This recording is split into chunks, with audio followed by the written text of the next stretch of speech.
So we decided to change this over to 2-barrel. We're going to bring you guys along for that. Again, there's issues with putting dual carbs in this engine. Can't have dual, it just doesn't fit. I have to cut out fiberglass, all kinds of stuff, and I don't want to do that. And who likes to cut fiberglass? So I was just going to run this, but he decided, well, let's just put a 2-barrel on it. So I got one.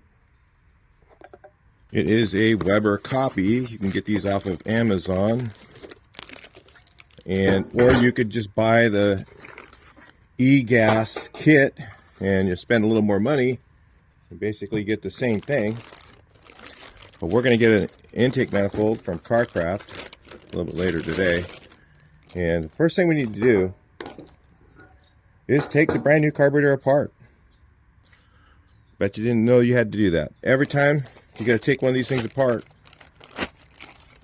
get a brand new carb. We'll just put it on this bag here. Keep it clean. See what's in the package here. It also has, looks like, oh, it has a electric choke on it, but it also has a manual choke if you wanted to do that. That'd be pretty cool if you had an early Beetle and you wanted a manual choke. Look at that, it comes with a manual choke.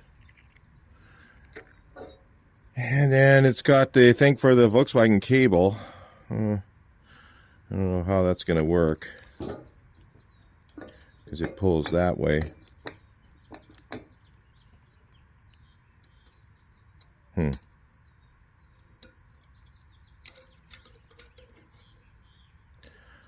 See how that works. It's going to go over the top. Usually there's a little link you can get for these, if I remember right.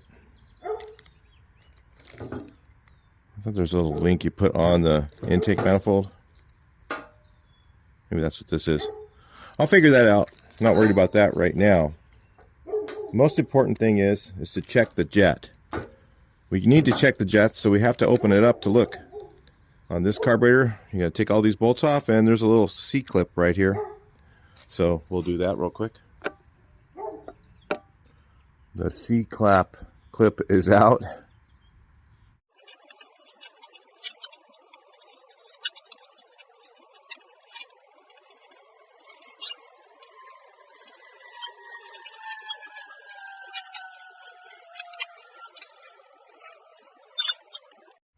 All right, we need to pull the jets out.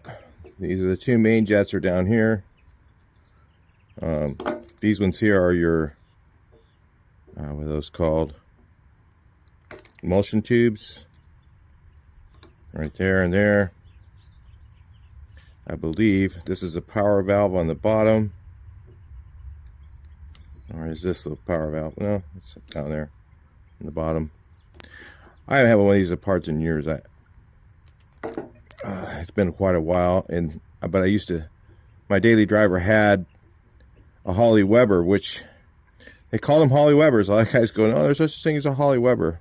It was called a Holly Weber, but this was that was a progressive, Weber progressive, everybody calls them now, but they were called Holly Webers back in the day.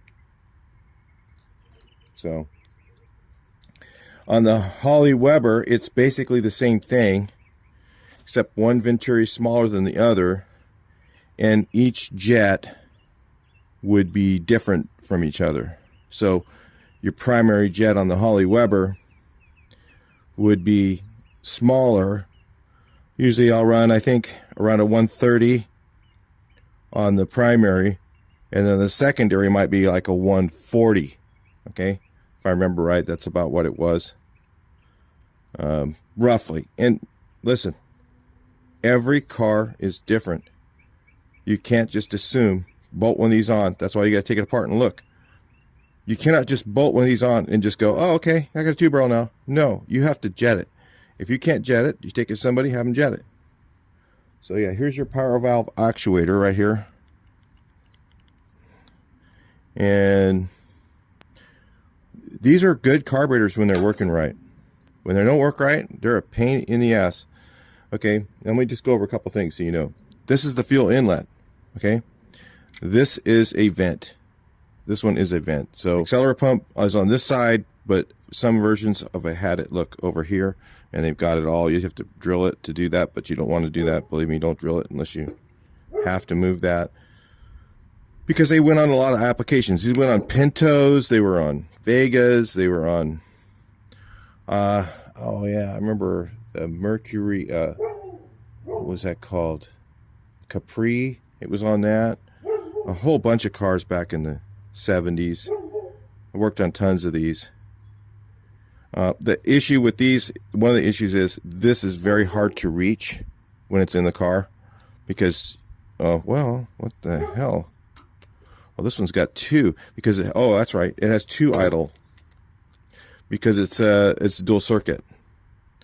The Holly Weber, the other one that has the Weber Progressive, has only one. Okay, only one of these. So this one has two, because you've got both circuits you can adjust for idle. Okay, yeah. Like I said, I never really had one of these particular carbs apart, but I've had the Progressives apart many times over the years, and I like the Progressive. A lot of guys say they don't work. They're just hard to jet. You know, you just got to play around with them, take them apart. And every time you take it apart, look at how many screws you got to take off. You can't get to it in the car, like in a bus. You got to take the carb off to do this, so it's a pain. So a lot of guys don't like to run them. But if we can get it on here, get it close on the stand, then we're just going to run with it. I'm not going to get too particular in this one. All right, so I always get my jet sizing tool out. You need these, guys. It doesn't matter if they're marked or not marked. You got to check it every time. So this one feels like it's a 140, a little loose. It might be a 145. Was it marked? It's not marked. So that's really helpful. So you got to check them. That's what we're here to do today, right now.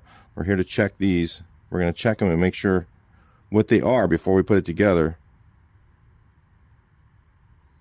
And then I might go on, I think, an aircooled.net. I think they've got there's some benchmark standards. Just look on the internet. You can start digging around. That feels a little bit loose. Like that's a 130. I don't wonder why. That feels like a little bit loose out of 140. That's like a 145, I'm going to say. So let me go to the interweb, and we'll find out which jets to put in this, and then we'll start with that. All right, I was just going to show you guys real quick. Oh, sorry about that. I bumped you. So this is the idle jet for the one side. The other one's right here. So I've checked those. They're both 45s. So all the same parts that are in this carburetor that you get for 75 bucks or whatever it is, you can check the link in the description, are the same parts that MP's carburetor comes with. And the carburetor manifold, I don't know how much it is. I'll get back to you on that. CarCraft is probably cheapest, okay, if you wanted to just buy the whole kit. But you can buy the manifold pretty cheap through them and just buy this carburetor, and it's probably going to save you about 100 bucks. So, and this thing's the exact same carburetor, the exact same insides as the one you get from MP, okay. And I was looking at mine, and so the issue you have on this carburetor is the linkage is this way, and your throttle cable's way down, so you end up with a really heavy angle to your throttle cable. With either one, you could buy the MP one, you end up with the same problem. But they sell a link kit that I think goes, let's see, it goes down here, and then I can't remember, but there's like a link kit that you put on your manifold. I'll see if they sell that. I'm just going to go check it right now, but Apparently these are the same jets they use. I don't know if they're the right ones or not, but it gives me a baseline. I know what's in it now. That's the whole reason for taking it apart and double checking, because they could put anything in here and you don't know what you're getting. So even if it's empty boxed and everything, I check them every time, because you just don't know what you're getting until you actually... I've gotten brand new jets, empty branded ones, put the jet sizer in it, and it says right on it 55, and it's like a 60 or a 45. I've seen it all the time. So you have to double check everybody else's work. Right, so I've checked the jets, and everything's exactly the same as the empty ones. You can buy this whole kit. I think it's $350 from Empy. Okay, I just got this manifold, really reasonable, but they sell these on... You can buy the manifold like this on AliExpress for like 85 bucks, or you can buy it today. Well, not today, but order it and have to have it a couple days. Carcraft. Sometimes it takes a week, you know. And their price isn't bad. I think it's like 130 bucks for just the manifold, brand new. So now, how much is that? 75 bucks for the carburetor, 130, 200 bucks. Same stuff that's in the Empy package. A little cheaper way to do it. Okay? But if you're going to do this, you need to be willing to do the work. Okay? A lot of guys just think, oh, I can just buy one of these, bolt it on, and I've got horsepower. That's why you got so much hate on these things on the Sambas, because guys, you know, they think, you know, it's just an easy bolt-on thing. It's not. It's just like anything. You know, the Weber carburetors, a lot of times they have the better information out there for those, right? They're a little easier to get information on jetting and jet sizes. I mean, you've got emulsion tubes. You've got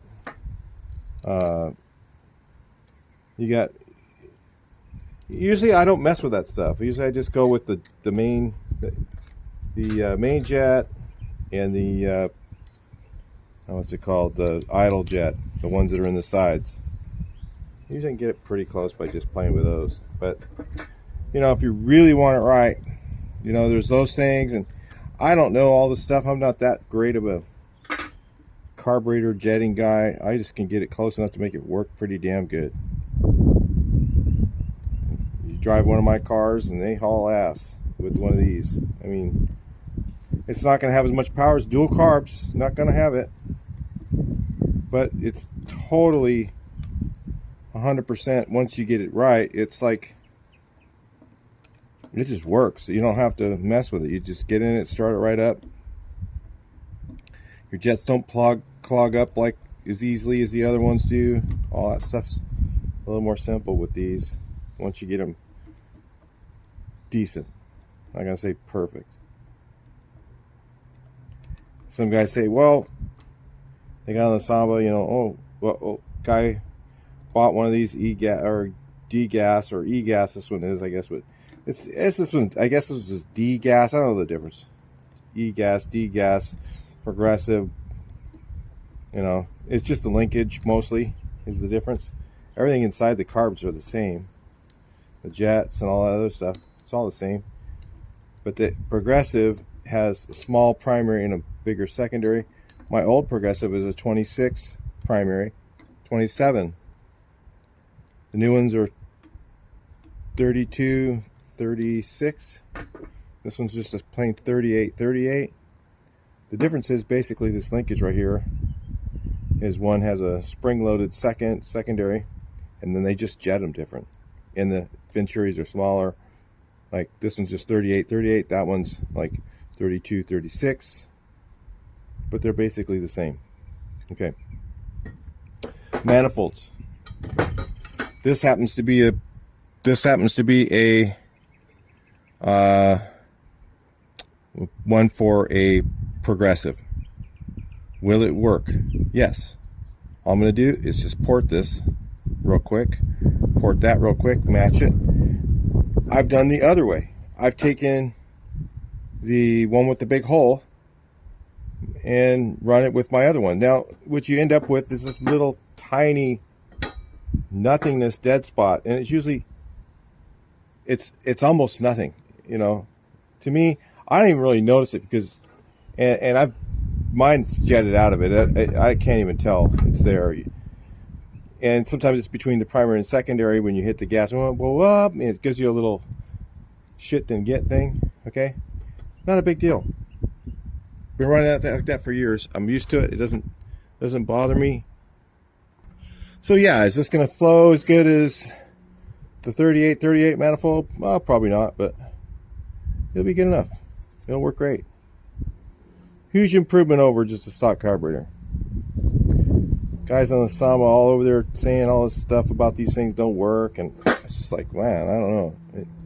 It's just all about you doing the work. If you're not willing to do the work in the jetting and all that other stuff, yeah, it's not going to work worth a crap. But if you're willing to spend the time and do something over and over and over, you know, in this case, on this car, it's like a bus, so you can't get in there and pull the carb off and fix it and put it back on, because you're going to have to do that, you know, 10, 20, 30 times sometimes to get it right. Sometimes it'll just work. So I'm going to turn these in. Well, I have them way out.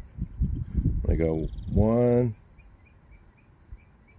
2, maybe right around 2.25. I'm going to guess that's about right. Let's see what this one is. 1, 2, 2.75. So 1, 2.25. This is just to get it running. This is just to get it started. It's got to be adjusted. You don't just put it on. I don't know how many times I can say that. So the next thing I got to do is change the linkage. Now this is where these are a little bit more funky than if you go with the MP one that has the link on it. The MP ones will have, I think the new manifolds you can get from, this is an old manifold, right? Old scat manifold. Doesn't matter what name's on it. They're all the same.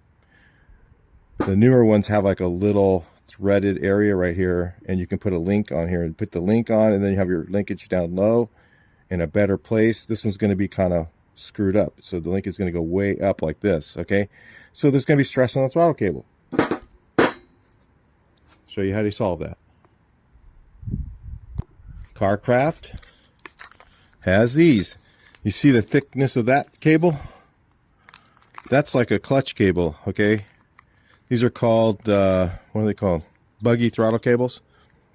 They're for this situation when you have a, you know, funky offset so that it doesn't break. And then what I'll do is I'll grease it really good where it goes through the tube, and it'll be fine. So I got to put one of these on the car to run these. So, and I got to put this little clip on still. Those things are always a nightmare. Let's see, I got it right there.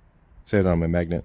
Okay, I'll put that on off camera because I got to get my reading glasses out and do it. The thing I do on these things, all my carburetors, is I set the choke a little looser than that.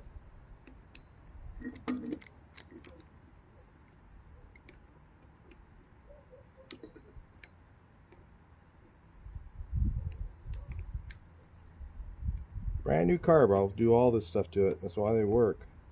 Guys just open up the box and stick it on and figure, oh yeah, it's gonna work fine. Nope. Nope.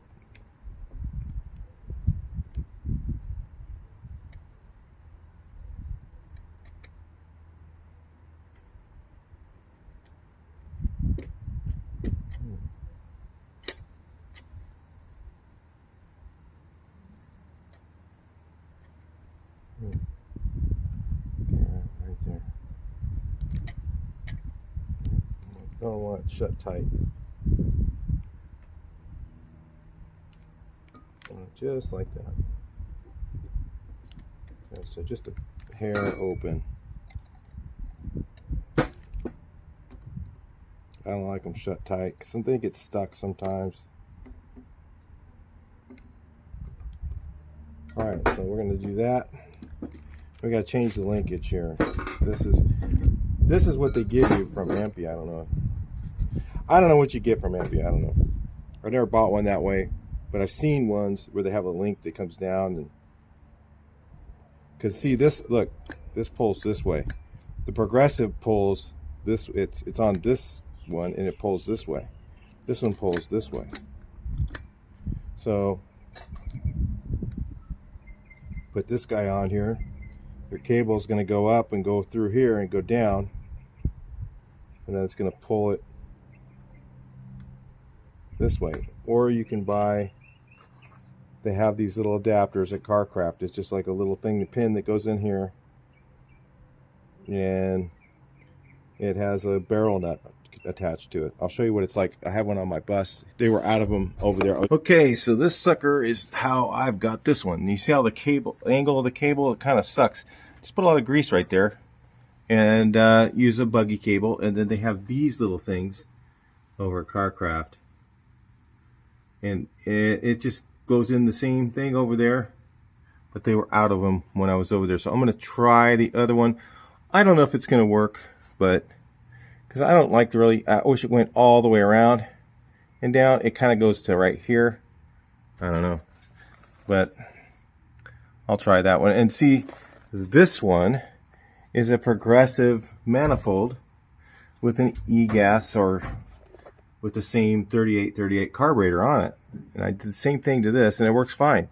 Yeah, you don't get quite this flow you get with the other one, but it's a whole lot better than a single carb. And, you know, easier to manage. Just, there's nothing to do. Once this is on here, it's simple. This thing starts every time. I never have issues with it running. You know, starting up, idle, none of that stuff. I mean, in the morning, it always idles too slow because this does not have a fast idle. It doesn't have that like a stock carburetor. So yeah, it idles too slow. It takes a little while to warm up, get down the street, and it's fine. Like 5 minutes after I'm driving it, idles like glass. And this has, so I could put a stock carburetor on this. People go, oh, you can't put a big cam with a stock carburetor. Well, this has like a 125 in it on a 2007 with big valves. Okay, it idles beautiful with this carburetor, and that's really no different than a stock carburetor. I don't know where all that stuff comes from, but anyway, it's all subject to how much work you want to do. All right, let's take a look. So I just did it like that. I mean, it's not perfect, but it's good enough. So yeah, this hole is a little bit smaller than this one, but it's going to make a huge difference over the stock carburetor. So we're not looking for like maximum performance. I mean, that's only so big. I mean, I bet you this is smaller than these two. So it's not going to make that much difference if you get it like really, really perfect. This doesn't need to be. But it's better than it was. Remember, this part was way off. This is pretty close now. And it's still rough. I could smooth it out, but the cast is really rough. It doesn't really matter that much. You can, if you really want to get picky about it, you can probably pick up a half a horsepower or something like that. Okay, so anyway, I put this on, and I've got this all lined up, and if you notice here, it has this little bit of a funky angle here, so it's going to want to kink a little bit right there, but this throttle cable should put up with that kind of abuse for a very, very long time. It's been on my bus that way for a while, and I've not seen any frays. And again, I'll put grease where it goes through the hole, so I'm just going to leave it at that. And then get this thing on the car and see how it is, or see it on the engine and see how it works.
Alright guys, well here's how it usually goes.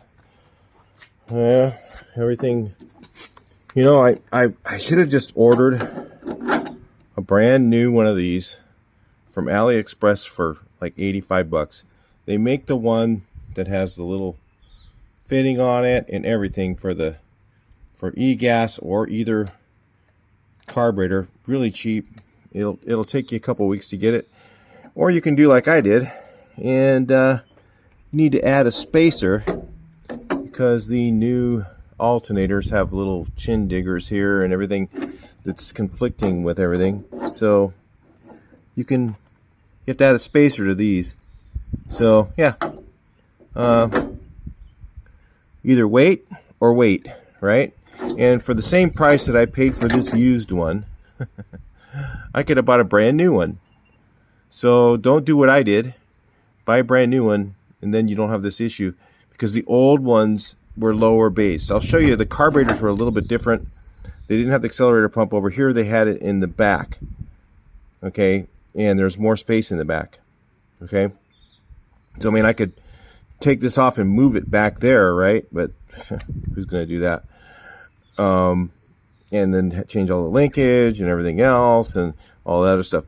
So I'll show you what I did on my other engine, and I forgot about this when I was doing this. So anyway, that's the way it goes, right? 1/4 inch spacer should do it, and that's what I've got coming. Plus grinding this out as well. It's going to need both, because otherwise you need about 1/2 inch. And I don't want to make it too tall, because then we got a height issue, guys. We got that problem too. Yeah, I got more money in that used manifold than I would have just a brand new one. Here's an old Weber manifold, the real Weber with the W on it, and one of these from a swap meet. And you notice there's spacers in there. I think we made them. Looks like about 1/2 inch, and we just took it directly above it. So I went with a 1/4 inch, and I'm going to kind of go right through it. Okay, and this is the same carburetor as that one is, and it works great on this one. I'll show you what the old ones were like. Getting through, if you see, the manifold's just as low on this one here, but the accelerator pump is not right here. It's over on the other side. This is the 2627, the old Weber. It's a real Weber. And if you notice, the linkage on it starts in the front, right? It goes this way. It pulls on the front venturi, and then when it gets so far, it opens the secondary, so that it's only open one at a time. Now, this manifold is what they would call an e-gas manifold, because it's one big hole. The other one, on the other one, was the 2 holes. So it's really, this carburetor belongs on that manifold, but I wasn't going to take it all apart and move it and put this one on there. And that one belongs on here, really. But I think I was missing heat risers or something like that, so that's why I didn't do it. So anyway, yeah, I was just clearancing it to see if I could get it to work, and it is just down too low. So once it's up a 1/4 inch, it should clear the way I've clearanced it. So I'm hoping. Otherwise, I'll have to wait another week. How's that? Or go pay some ridiculous $50, $60 for some place to buy it, or sit there and take hours and hours to make one. Plus, I'll need another gasket, so I got one of those coming. Anyway, don't do what I did. Just buy the new manifold. Order one from AliExpress, and then you won't have this problem. It looks like to me they're the taller one. I don't know, maybe not, but I think they are taller, and I think because they're just a copy of the Ampy ones that they make today, because the Ampy ones are made for this exact same carburetor. So anyway, we'll just wait. I'll see you guys later in a few days. All right, I started this thing up once off camera, and just to see, and of course, you know, I was wondering why it wouldn't start, and I forgot to connect up the wire. So anyway, because I had the fan shroud and all that off to put this on. So after it's run, I'm gonna let it cool down. Let's see how the choke is. That's not all the way shut. Pretty good though. That's about where I had. I kind of have it a little bit loose. I don't like the choke really tight. But let's see how it starts. Put you guys over here. All right, I need my hands to start it because it doesn't have a fast idle. So turn on the key, give it a kicker. It's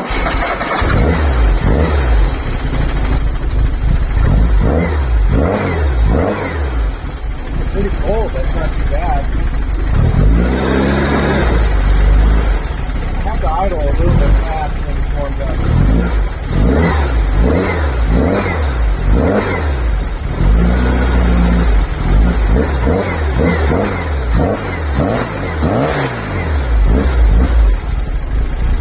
I ran it up too high.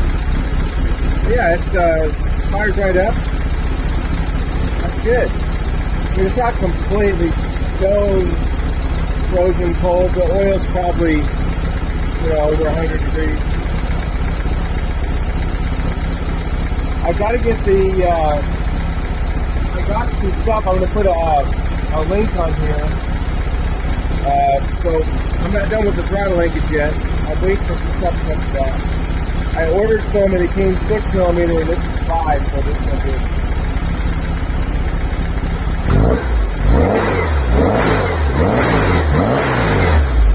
I mean, that's out of the box. That's the jetting that came in it.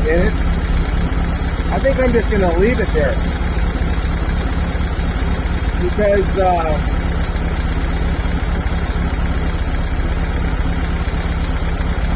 it could be a little bit rich, but I think that's okay. I kind of want it a little bit rich because, the way it's set up, I think it'll work fine.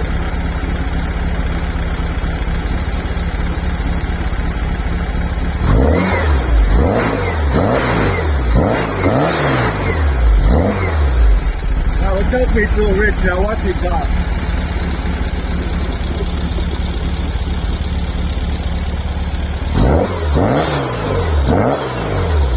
You see the blackness in it, but I don't know, it kind of likes it.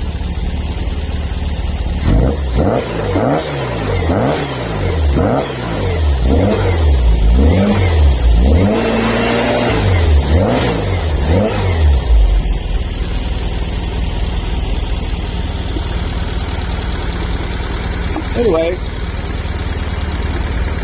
seems to run pretty good.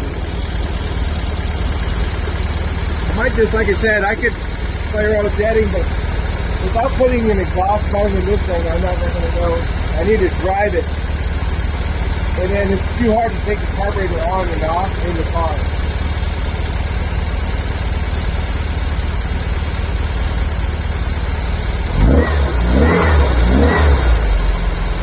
Let it warm up for a few minutes, I'll bring it back in. Pretty much warmed up.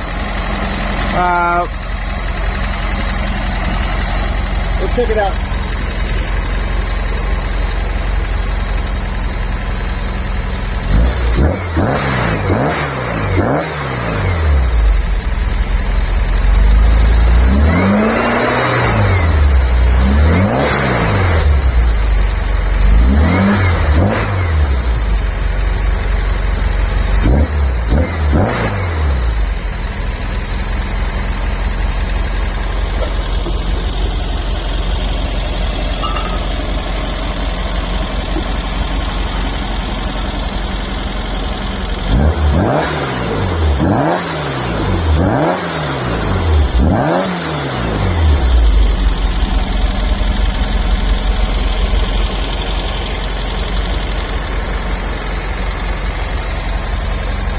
Probably handling around 1,000, maybe 1,100.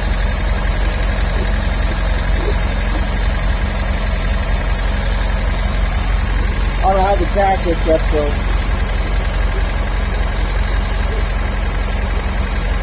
All right over there.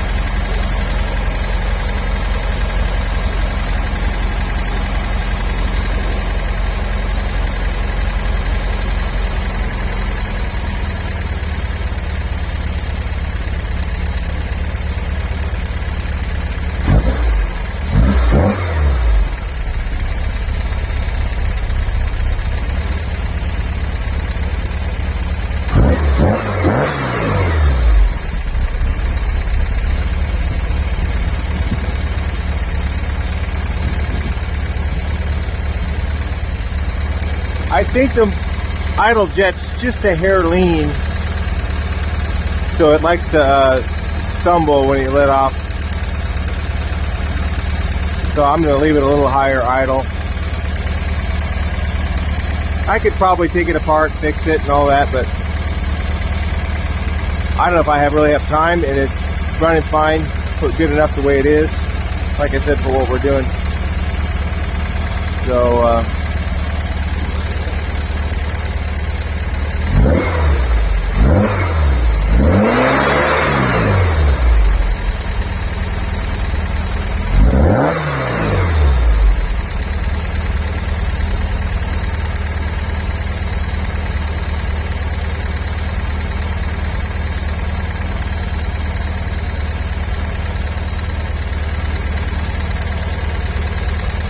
that's pretty normal idle. It's pretty smooth.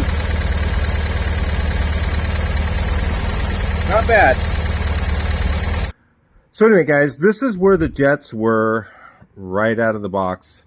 So, and this is the way the e-gas, if you buy the whole kit one, it comes this way. I would highly suggest just buying this carburetor off of Amazon. Put a link in the description for it if you're going to try it. And then I would put I'll show you. I would get the intake manifold. Well, who knows? Maybe from China, from the AliExpress. Who knows how much it's going to be by the time this game's going on here. So, anyway, but I would buy the intake manifold from them, and then I would go ahead and make the linkage that I'm showing you, because it's literally, you know, about half, almost a little less, a little more than half the cost of buying the whole kit. So yeah, and it comes this, it's the same, exactly the same carburetor, same jets, same everything is the e-gas from EMPI. And they say, and like I said, I think it sounds to me, like I said, it's a little bit lean on idle. I could probably go one up on the idle and then one down on the main jet, and it'd probably run better. Okay, go to like a 140 or 135 maybe, and it'd probably run fine like that on the main jet. You know, it has a 145 in it. I could probably do that. I don't know about the emulsion tubes and all that other stuff. That's beyond my pay grade, so I'm not into doing all that stuff. Somebody else probably could do all that and make it really, really good, but it's not bad just the way it is. You know, it's just a power box, and it's a lot easier than the 32, 36 to jet. Sometimes you run into those because you just put the same jet in both. And the 32, 36, you're running on 32, and then when you transition to the other, you have to have a richer main jet in your secondary than in your primary. So I could probably figure out how to jet those two. I bet you those ones should be about like 135, 130, 135 main jet. That's where I think I'm at on my other one. And then it's like a 160 on the main jet on the secondary. And I think I just left the primaries alone. You know, but you gotta, you know, you can just run your hand over the choke and stuff like that and try and feel that idle. The reason it tells me, I've had to take these out quite a ways to get them to be rich enough at idle. So I'm thinking that the intermediate or idle jet's a little bit lean. I had to take them out quite a few turns, you know, like 3.5 turns, which is still kind of doable. So if I went with another size bigger, I'd probably have to only take them out 2. You know what I'm saying? So that's, you know, is it fine the way it is? Yeah, it's fine. But if you want to tweak it and get it really, really perfect, you could probably play with it. But anyway, we're working on the linkage. I got some stuff ordered. I got some stuff here. It was 6mm, too big.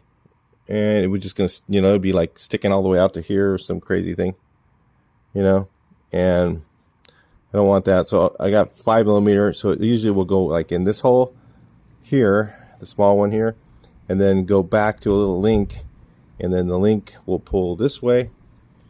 And I think I'm going to use, I don't know, I haven't figured this out yet, but I might just weld that on the end of it, and just let that pull. I'll have to see the angle of it. If it starts out like, say, like this, then it pulls this way. Depends on how far it goes. As long as it doesn't get caught on that bottom portion, it'll probably work. So I might just weld that on. Let that kind of hang below. We will see later on that, how I make it. I may make it off camera. It's going to be a lot of on, off, different things like that. Trying to figure it out. So, but I'll show you what I did after. All right.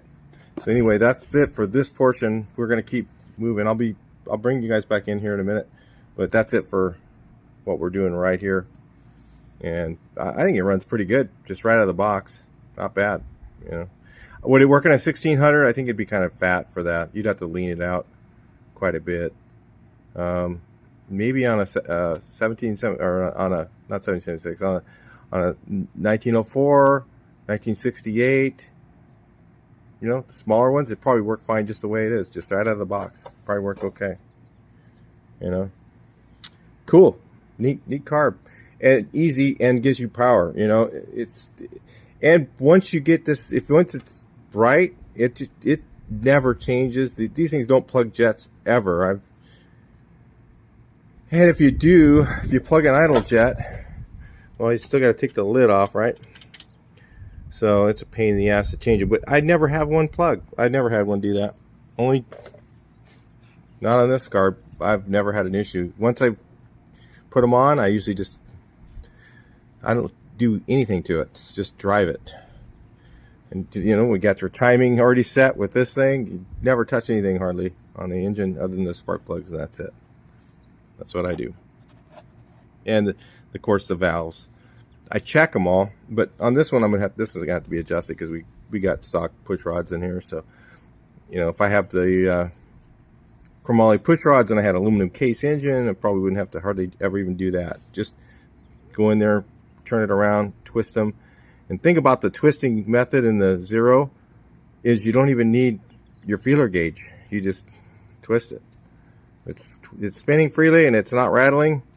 It's perfect if you have chromoly push rods. You can do that. So, and then you don't have to, it's less tools and it's just way easier. So I could put those in here, but old guy that owns it, you know, he's gonna used to be doing them at 6 thousandths, and he's gonna probably set them at 6, and it'll be all noisy. Then a phone call. It's hard to just let it be a little noisier right now. It's a little noisy to me, but with the chromoly ones, usually it's a little quieter because you're at 0. But anyway, all right, let's go move on to the next thing.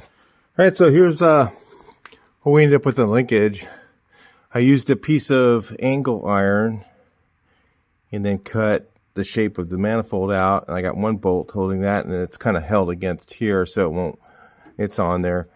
So, and then I welded a bolt on here and double nutted it, and then I made it so it doesn't have any too much slop in it. A few washers on one side to kind of space it in the right place. And I bought these on Amazon, a little 5mm link. And then so now it pulls from about right here. I wish it was a little bit further back, but it doesn't work that way. And then pulls to right here, full throttle.